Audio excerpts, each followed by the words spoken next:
Hello guys, welcome to study IQ. मैं प्रवीण कुमार आप सभी साथियों का स्वागत करता हूं और उम्मीद रखता हूं कि आप लोग बहुत अच्छे होंगे, स्वस्थ होंगे और आपकी प्रिपरेशन भी शानदार चल रही होगी। जैसा कि आपको विदित है, रोज शाम 5 बजे मैं आपके समक्ष उपस्थित होता हूं राजस्थान से जुड़े कुछ महत्वपूर्ण मुद्दे लेकर, जो हमारे एग्जाम के दृष्टिकोण से बड़े महत्वपूर्ण रहते हैं। इसी कड़ी में राजस्थान के गौरवशाली इतिहास में हम आज जानने वाले हैं राजस्थान के गौरव चित्तौड़गढ़ दुर्ग के बारे में। इसका निर्माण प्रारंभ में किसके द्वारा करवाया गया था, साथ ही साथ यह गुहिल वंश और बाद में सिसोदिया वंश के द्वारा जब यहां पर शासन किया गया और इस दौरान इस चित्तौड़ दुर्ग पर जो आक्रमण हुए, अर्थात इस दुर्ग में जो 3 साके होते हैं उनके बारे में भी जानकारी प्राप्त करेंगे।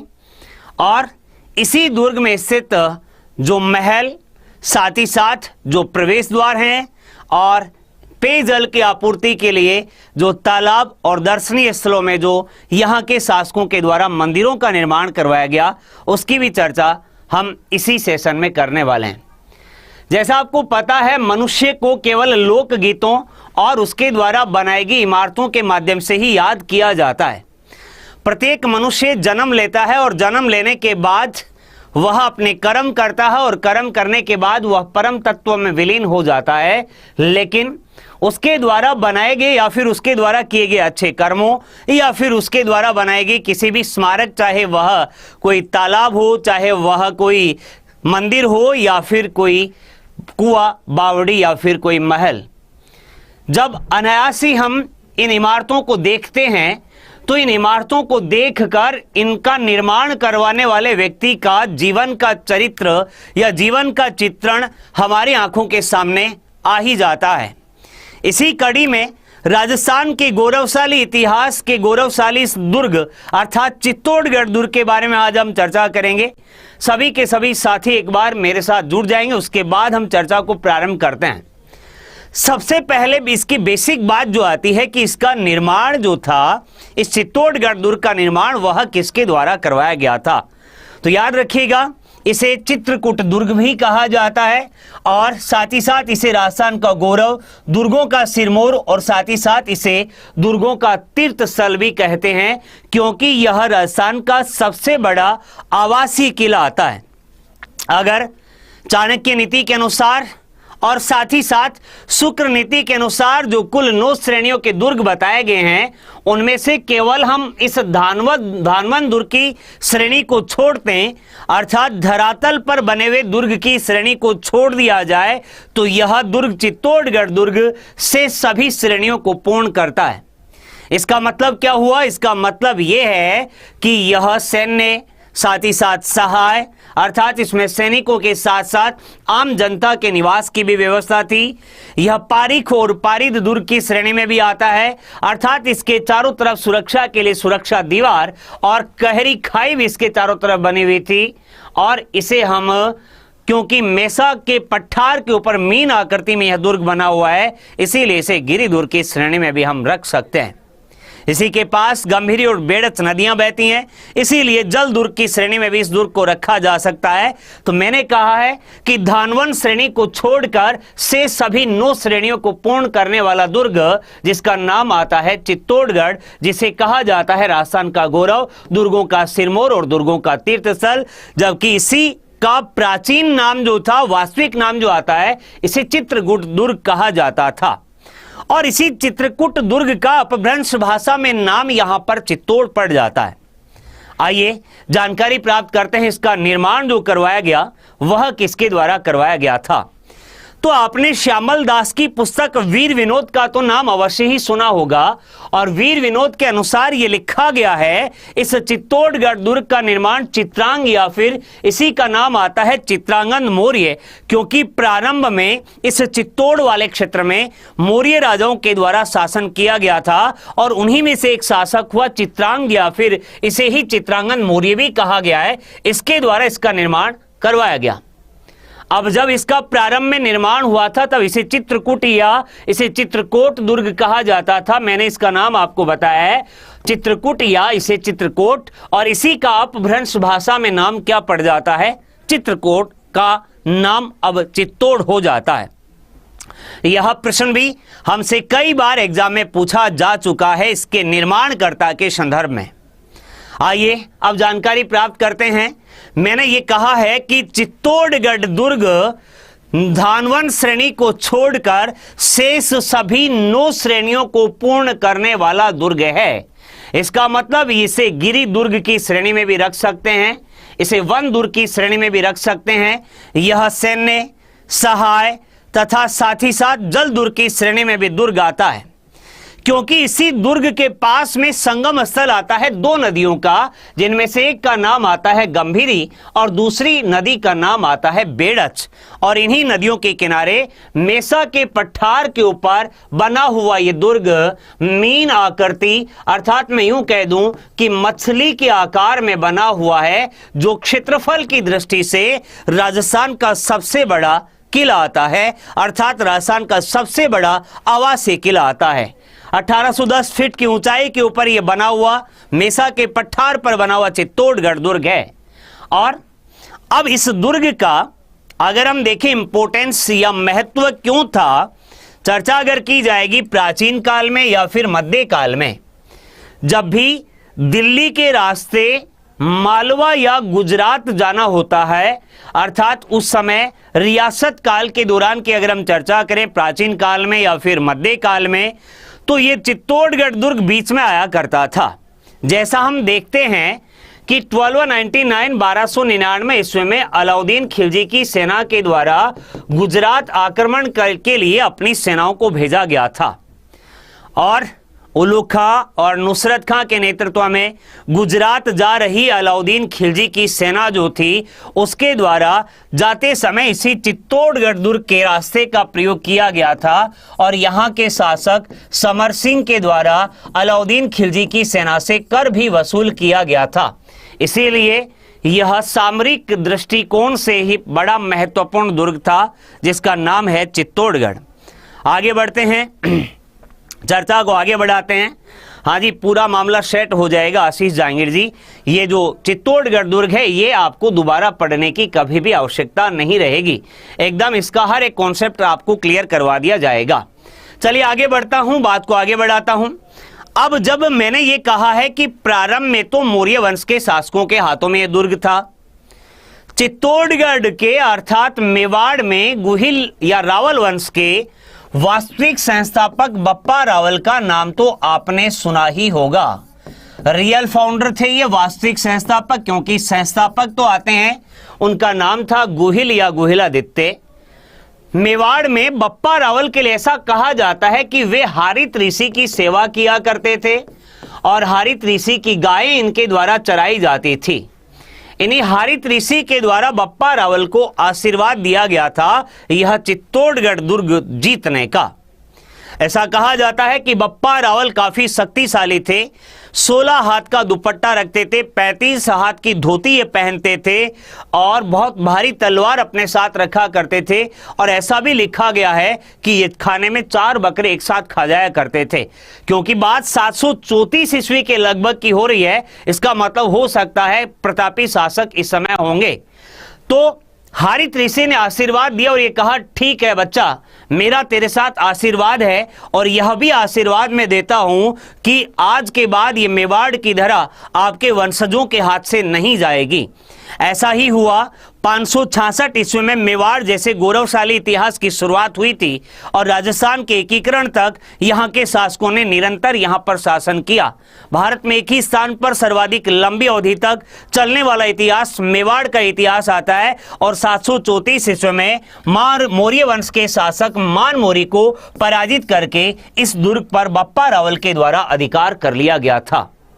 हालांकि आपको यह भी पता होगा कि बप्पा रावल ने अपनी राजधानी जो थी वह नागदा को बनाई थी, ना कि चित्तौड़। अर्थात इस दुर्ग पर जब अधिकार हो गया, इसे अपनी राजधानी नहीं बनाया गया था। इसे राजधानी तो बाद में मेवाड़ के एक शासक आते हैं जिनका नाम आता है जेतर सिंह। जेतर सिंह के द्वारा इस दुर्ग को अपनी राजधानी बनाया गया था। आपको पता है कि इस दुर्ग में कुल 3 साके हुए थे और ये 3 साके कब किस शासक के समय हुए, यह भी हमसे बहुत बार पूछा जाता है। सबसे पहला साका जो हुआ, साके का मतलब क्या होता है? अगर केसरिया हो जाए, केसरिया रंग का साफा या बाना बांध करके जो वीर सेनापति सैनिक और राजा युद्ध के मैदान में तब तक लड़ते रहते थे जब तक वीर गति को प्राप्त नहीं हो जाए, वह केसरिया कहलाता था। और अपने सतीत्व की रक्षा हेतु अपने आप को अग्नि को समर्पित कर दिया जाए, यह जौहर कहलाता था। और दोनों मिलकर क्या कहलाते थे? साका। इनमें से कोई एक अगर घटना हो तो उसे अर्ध साका कहा जाता था। हम कभी जैसलमेर दुर्ग के बारे में भी पढ़ेंगे, तब मैं आपको अर्ध साका जो वहां पर हुआ अर्थात जैसलमेर दुर्ग के जो 2.5 साके प्रसिद्ध आते हैं उनके बारे में भी बताऊंगा। प्रथम साका हुआ उस समय यहाँ के शासक रावल रतन सिंह थे और रावल रतन सिंह की रानी का नाम आता है रानी पद्मिनी। और अलाउद्दीन खिलजी के द्वारा 1303 ईस्वी में इस चित्तौड़गढ़ दुर्ग पर आक्रमण किया गया। तब रावल रतन सिंह के नेतृत्व में यहाँ पर केसरिया किया गया था और इनके 2 प्रमुख सेनापति और यहाँ पर थे जिनका नाम आपको अवश्य ही याद होगा, गोरा तथा बादल। रावल रतन सिंह, गोरा और बादल के नेतृत्व में केसरिया तथा रानी पद्मिनी के नेतृत्व में जौहर। और यह घटना आती है 26 अगस्त 1303 ईस्वी की, चित्तौड़गढ़ दुर्ग का प्रथम साका। आगे थोड़ी ही देर बाद में आपको इस दुर्ग के प्रवेश द्वार जो हैं उनके बारे में भी बताऊंगा। यहाँ पर तालाब, महल और मंदिर जो बने हुए हैं तथा साथ ही साथ अन्य स्मारक जो हमारे एग्जाम के दृष्टिकोण से महत्वपूर्ण हैं, उन पर भी आज इसी सेशन में हम चर्चा करेंगे। आइए जानते हैं। अगर बात की जाएगी अलाउद्दीन खिलजी के द्वारा इस दुर्ग पर अधिकार करने के बाद इस दुर्ग की जिम्मेदारी जो थी वह अपने पुत्र खिज्र खां को सौंप दी थी और इसी खिज्र खां के नाम पर इस दुर्ग का नाम रख दिया गया था खिजराबाद। लेकिन 1326 ईस्वी में सिसोदा गांव के जागीरदार हमीर सिसोदिया, जो सिसोदिया वंश के संस्थापक आते हैं, इन्होंने 1326 ईस्वी में इस दुर्ग के ऊपर आक्रमण किया और आक्रमण करके इस दुर्ग पर वापस अपना अधिकार स्थापित कर लिया। अर्थात जो दुर्ग 1303 ईस्वी के समय अलाउद्दीन खिलजी के पास चला गया था, जो बाद में मूछाला मालदेव और मूछाला मालदेव के बाद उसके पुत्र जयसिंह या जैसा के हाथों में यहां पर था, 1326 में हमीर सिसोदिया ने इसके ऊपर अटैक किया और इस दुर्ग के ऊपर अपना अधिकार स्थापित करके मेवाड़ की खोई हुई सत्ता को पुनः इन्होंने यहां पर प्राप्त कर लिया। आगे बढ़ते हैं दूसरे साके की तरफ। और ये दूसरा साका जो हुआ ये 1534 में इन्वेड हुआ था, अर्थात जनवरी 1535 ईस्वी में हमें यहां पर दूसरा साका देखने को मिलता है। आपको पता होगा राणा सांगा के बारे में, और राणा सांगा की बात हम अगर करें तो 1527 ईस्वी में राणा सांगा के द्वारा खानवा का युद्ध लड़ा गया था और 1528 ईस्वी में राणा सांगा को उनके सरदारों के द्वारा जहर दे दिया गया था। फिर रतन सिंह सेकंड कुछ समय के लिए यहां पर शासक बनते हैं और फिर यहां के शासक बने जिनका नाम आता है विक्रमादित्य, और इन्हीं के भाई आते हैं, इनका नाम था उदय सिंह। चित्तौड़ पर 1534-35 ईस्वी की बात करें तो बहादुर शाह के द्वारा यहां पर आक्रमण किया गया। तो रानी कर्मावती ने अपने दोनों पुत्रों विक्रमादित्य और उदय सिंह की सुरक्षा के लिए इन्हें यहां से भेज दिया था देवलिया, और इस दुर्ग की जिम्मेदारी देवगढ़ के रावत बाघ सिंह को सौंप दी गई थी। देवगढ़ के रावत बाघ सिंह इस दुर्ग की रक्षा कर रहे थे, लेकिन इनको यह लगा कि अब हमें केसरिया धारण करके बहादुर शाह के साथ खुले मैदान में युद्ध करना चाहिए। लेकिन इससे पहले की एक घटना हमें और देखने को मिलती है, और वो ये आती है कि रानी कर्मावती जो थी, जिन्हें हम इतिहास में कर्णावती के नाम से भी जानते हैं, इन कर्णावती के द्वारा सेठ पदमशाह के माध्यम से राखी भेजी गई थी, और ये राखी भेजी गई थी किसके पास? मुगल शासक हुमायूं के पास में। लेकिन हुमायूं यहां पर समय पर सहायता नहीं कर सका था, इसीलिए रावत जो बाघ सिंह थे, देवगढ़ के रावत बाघ सिंह, इनके नेतृत्व में यहां पर केसरिया किया जाता है। और राजमाता जो कर्मावती आती हैं, कर्मावती के नेतृत्व में यहां पर जौहर किया जाता है। इसका मतलब चित्तौड़ का दूसरा साका जो हुआ यह 1535 में यहां पर हो जाता है। हालांकि बाद में पुनः विक्रमादित्य ने अपना अधिकार यहां स्थापित कर लिया था। आइए जानते हैं चित्तौड़ के तीसरे साके के बारे में। और जो तीसरा साका हुआ ये अकबर के द्वारा इन्वेड यहां पर किया गया था। 1567-68 की बात यह आती है। 1567-68 ईस्वी में इस चित्तौड़गढ़ दुर्ग के जो शासक थे इनका नाम था उदय सिंह। जी हां, महाराणा प्रताप के पिता थे ये उदय सिंह। और यहां पर जो आक्रमण हुआ था वह अकबर के द्वारा किया गया था। अभी एक मूवी आई है हाल ही के दिनों में, RRR नाम से है या फिर RRR जिसे आप कह रहे हैं। उसमें कुछ ऐसा सीन आपको दिखाया गया है। मुझे लग रहा है कि डायरेक्टर ये जो दृश्य लेकर के आए हैं यह चित्तौड़ में घटित हुआ था। दो वीर थे जिनमें एक का नाम आता है जयमल और दूसरे की बात हम अगर करें इनका नाम आता है वीर कल्ला जी। चाचा भतीजा थे ये।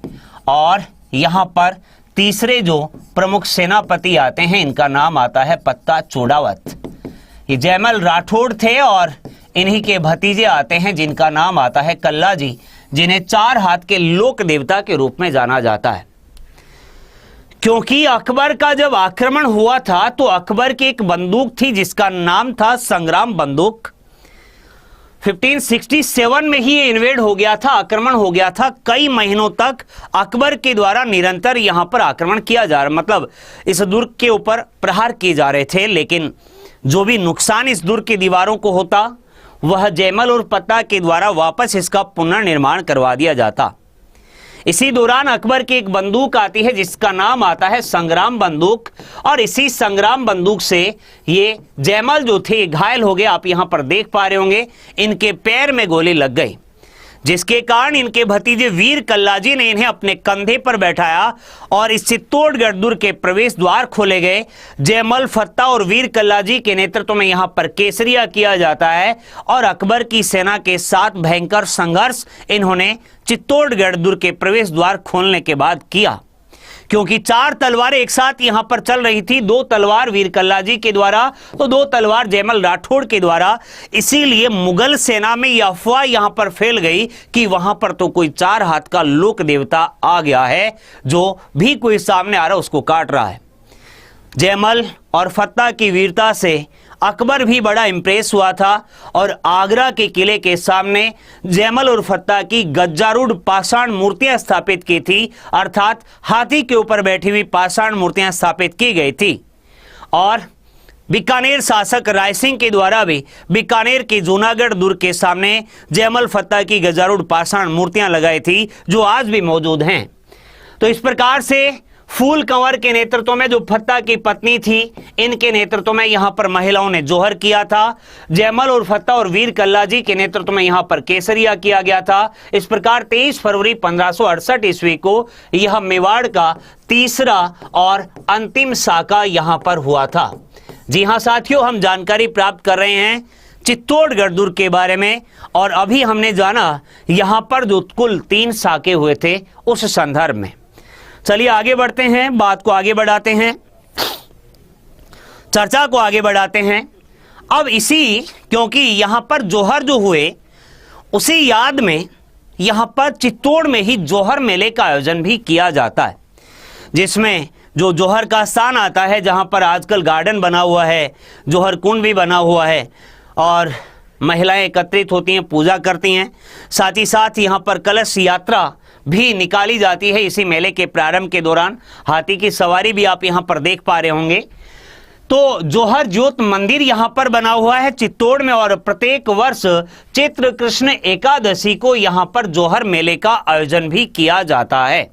यह भी आप लोगों को जरूर याद रख लेना है। हम बात कर रहे थे चित्तौड़ में जो कुल 3 साके हुए हैं, मैंने आपको अभी बताया। प्रथम साका जो 1303 में अलाउद्दीन के आक्रमण के समय, और फिर हमने चर्चा की दूसरा साका बहादुर शाह का आक्रमण हुआ था 1535 में, और तीसरा साका जो हुआ अकबर के आक्रमण के समय शासक उदय सिंह थे जयमल और फत्ता के नेतृत्व में। और इसीलिए यहां पर प्रत्येक वर्ष जोहर मेले का आयोजन चित्तौड़गढ़ में किया जाता है। आगे बढ़ते हैं, बात को आगे बढ़ाते हैं। अब क्योंकि 1567-68 की बात हमने की है। 1567 ईस्वी से लेकर 1615 ईस्वी तक जो चित्तौड़ दुर्ग है, यह चित्तौड़गढ़ दुर्ग मुगलों के अधिकार में चला जाता है। किसके पास चला गया? मुगलों के पास, क्योंकि अकबर का इस दुर्ग पर अधिकार हो गया था। और फिर 1615 ईस्वी में मुगल शासक जहांगीर के समय और इधर मेवाड़ महाराणा प्रताप के पुत्र अमर सिंह फर्स्ट के मध्य प्रथम मुगल मेवाड़ संधि हुई थी, और इसी संधि के तहत यह दुर्ग जो था वह वापस मेवाड़ के शासकों को प्राप्त हो जाता है। और इस संधि के बाद से प्राप्त होने तक 1947 अर्थात भारत की आजादी तक इस दुर्ग पर अधिकार मेवाड़ के शासकों का ही यहां पर स्थापित रहा था। आइए जानते हैं इसी दुर्ग के जो कुल 7 प्रवेश द्वार आते हैं इनके बारे में।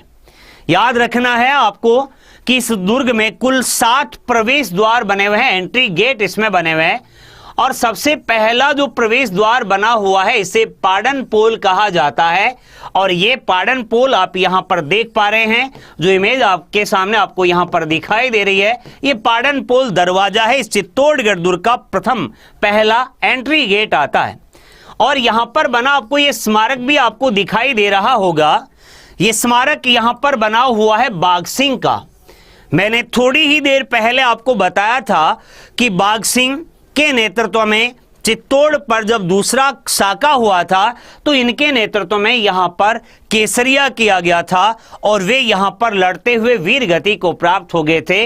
इसीलिए बाघ सिंह का स्मारक भी इसी चित्तौड़ के पहले प्रवेश द्वार, प्रथम प्रवेश द्वार जिसका नाम है पाडन पोल, यहां पर हमें देखने को मिलता है।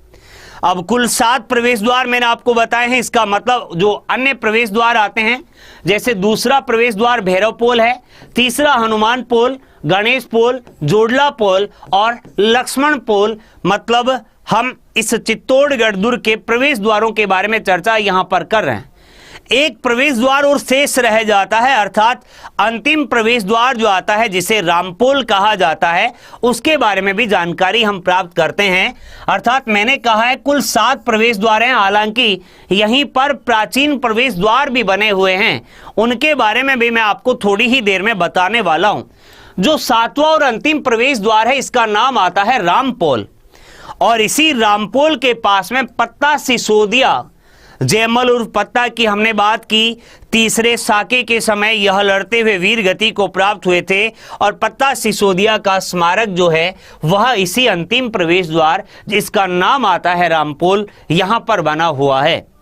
इस जो कुल 7 प्रवेश द्वार हैं, इनके अलावा भी यहां पर एक प्रवेश द्वार आता है जिसका नाम आता है सूरज पोल, जो इस चित्तौड़गढ़ दुर्ग का सबसे प्राचीन प्रवेश द्वार है, जो आपको यहां पर देखने को मिल रहा है। ये मैंने बताया सबसे प्राचीन प्रवेश द्वार जिसका नाम आता है सूरज पोल। हालांकि जो मुख्य प्रवेश द्वार हैं मैंने ये बताए कुल 7 प्रवेश द्वार आते हैं, जिनमें सबसे अंतिम रामपोल अभी अभी हमने चर्चा में किया। लेकिन ये इसी दुर्ग के भीतर प्राचीन प्रवेश द्वार भी बना हुआ है जिसका नाम है सूरजपोल। और इसी सूरजपोल के पास में उत्तर और दक्षिण में लघु प्रवेश द्वार भी बने हुए हैं। और यहां पर जो खिड़की बनी हुई है दक्षिण वाले छोटे प्रवेश द्वार में, इसे कहा जाता है लाखेटा की बारी। तो आपसे अगर पूछ ले लाखेटा की बारी कहां पर है, बारी का मतलब झरोका हुआ करता था जो इसी सूरजपोल के दक्षिण में छोटा प्रवेश द्वार है, वहां पर जो खिड़की बनी हुई है उसे ही लाखेटा की बारी कहा जाता है। अर्थात लाखेट का मतलब हम ऐसा कह सकते हैं निगाह रखने के लिए, या फिर मैं यूं कह दूं लाखेट से ही जुड़ा हुआ शब्द आता है आखेट। आखेट का मतलब शिकार। तो ये भी आखेटा की बारी और सूरजपोल भी आपको यहां पर ध्यान में रख लेने। अब यहां पर मेवाड़ में गुहिल वंश के अलावा सिसोदिया वंश के जो शासक थे इनके द्वारा भी शासन किया गया, और प्राचीन काल से मौर्य वंश के राजाओं के द्वारा भी यहां पर अधिकार किया गया था। अर्थात उन्हीं के द्वारा इस दुर्ग का निर्माण प्रारंभ में करवाया गया। लेकिन कालांतर में जो भी शासक यहां पर मेवाड़ के राजा आए, उन्होंने यहां अनेक सारे मंदिरों का भी निर्माण करवाया।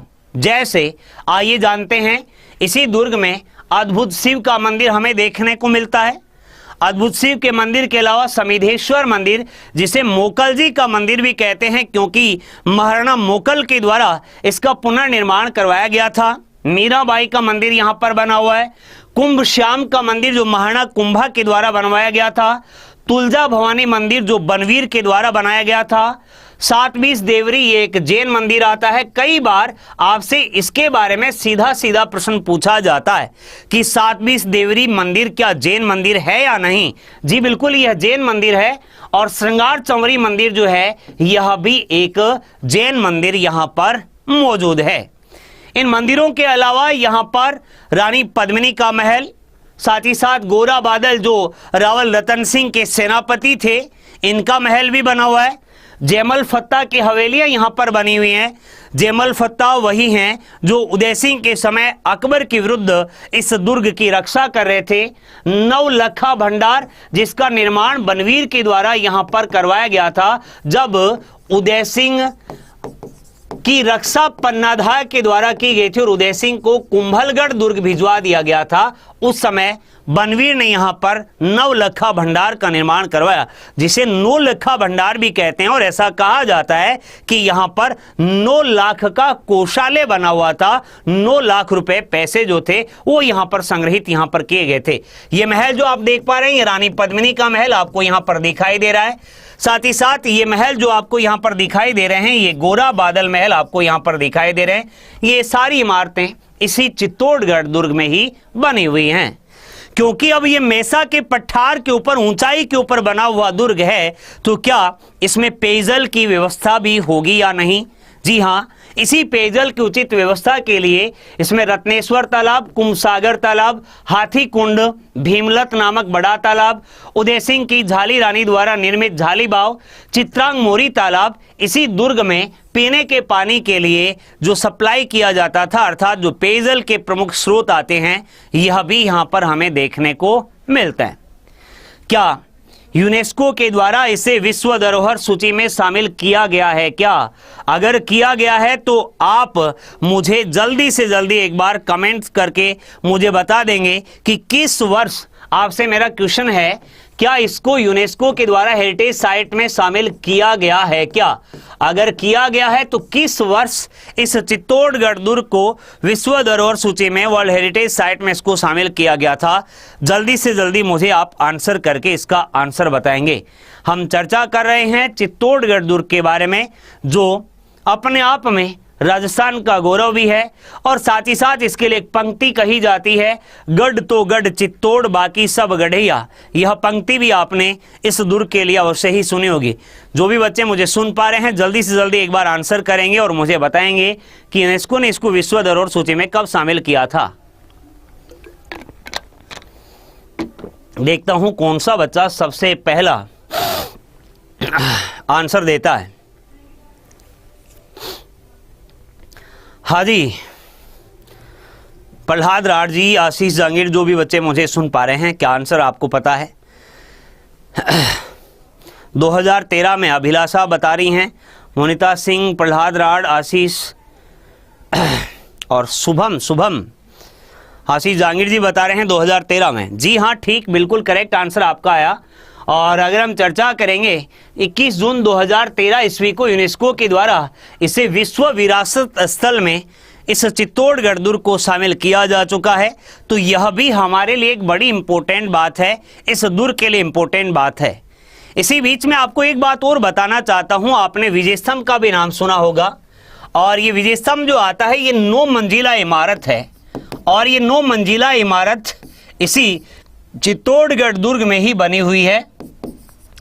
और इस चित्तौड़गढ़ दुर्ग में स्थित विजय स्तंभ का निर्माण महाराणा कुंभा के द्वारा करवाया गया था। महाराणा कुंभा ने इसका निर्माण क्यों करवाया था? वो इसलिए करवाया था क्योंकि महाराणा कुंभा के द्वारा सारंगपुर युद्ध में जब विजय प्राप्त की थी, तो इसी विजय की स्मृति में इस विजय स्तंभ का निर्माण करवाया गया था। इसे भारतीय मूर्ति कला का विश्वकोश भी कहा जाता है। भारतीय मूर्ति कला का विश्वकोश, साथ ही साथ इसे हिंदू देवी देवताओं का अजायब घर भी हम कहते हैं। अनेक सारे हिंदू देवी देवताओं की मूर्तियां यहाँ पर हमें देखने को मिलती हैं। हिंदू देवी देवताओं का अजायब घर इसे कहते हैं। और इसके अलावा अगर हम चर्चा करें राजस्थान पुलिस का लोगो अगर आपने कभी देखा हो, साथ ही साथ माध्यमिक शिक्षा बोर्ड की जो अपनी किताबें चलती हैं उनके ऊपर माध्यमिक शिक्षा बोर्ड का लोगो आपने देखा होगा। उसका प्रतीक चिन्ह जो है, सिंबल जो है, यही विजय स्तंभ आता है, जिसकी 9वीं मंजिल जो है इसके ऊपर कीर्ति स्तंभ प्रशस्ति बनी हुई है। इस कीर्ति स्तंभ प्रशस्ति का मतलब क्या होता है? इसका मतलब यह है कि इसे अत्रि व महेश के द्वारा रचित किया गया था। अत्रि व महेश इसके रचनाकार आते हैं और इसका मतलब यह है कि महाराणा कुंभा ने इसकी 9वीं मंजिल के ऊपर पत्थर की पताकाएं लगा करके उनके ऊपर मेवाड़ का इतिहास लिखवाने का कार्य किया था। इसकी ऊंचाई की बात हम अगर करें 122 फीट ऊंचा आता है ये, और 122 फीट ऊंचा होने के साथ साथ यह 30 फीट चौड़ा है और इसमें कुल 157 सीढ़ियां भी अपने को देखने को मिलती हैं, जिसे विक्ट्री टावर के नाम से भी जाना जाता है, जो महाराणा कुंभा के द्वारा इसी दुर्ग में बनाया गया था। तो 2013 ईस्वी की चर्चा हमने की है। 21 जून 2013 ईस्वी को यूनेस्को विश्व विरासत स्थल में इसे शामिल किया जा चुका है, चित्तौड़गढ़ दुर्ग को। उम्मीद करूंगा कि चित्तौड़गढ़ दुर्ग से रिलेटेड जो संपूर्ण बातें थी वह आज के इस सेशन के माध्यम से हमने पूरी कंप्लीट क्लियर कर ली हैं। अगर आप इसी सेशन की पीडीएफ प्राप्त करना चाहते हैं या फिर जो रोज मेरे सेशन होते हैं उसकी पीडीएफ अगर आप प्राप्त करना चाहते हैं तो आप हमारे साथ जुड़ सकते हैं study IQ RS Telegram channel पर। यहां पर क्विज भी आपको करवाया जाता है। साथ ही साथ स्टडी IQ के ऊपर जो हमारे कोर्सेज अवेलेबल हैं, चाहे आप RPSC के लिए तैयारी कर रहे हैं, आपका टारगेट है RS बनना, समर्पित भाव से बेहतरीन क्वालिटी स्टडी अगर आप करना चाहते हैं तो स्टडी IQ एप्लीकेशन पर प्रवीण 33 कोड लगाकर आप हमारे साथ जुड़ सकते हैं।